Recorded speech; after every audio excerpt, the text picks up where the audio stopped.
আপু, আমার নাম রায়তা। এটি একটি কালো জাদুর ঘটনা। ঘটনাটি ঘটেছে আমার খালার সাথে।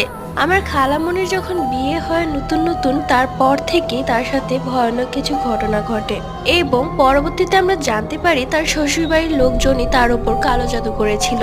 আমার খালামণি দিন দিন শুকিয়ে যেতে লাগলো। চোখের সামনেই অদ্ভুত জিনিস দেখতে পেত। একবার বাহিরে অনেক বৃষ্টি পড়ছে।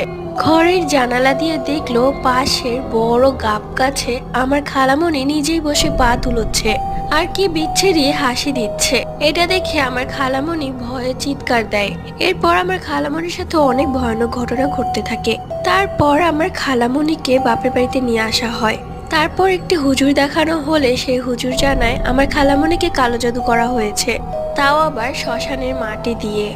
আস্তে আস্তে সেই কালো জাদু কাটিয়ে দেয়। আস্তে আস্তে আমার খালামণি সুস্থ হতে থাকে এবং তার ননদিনী অসুস্থ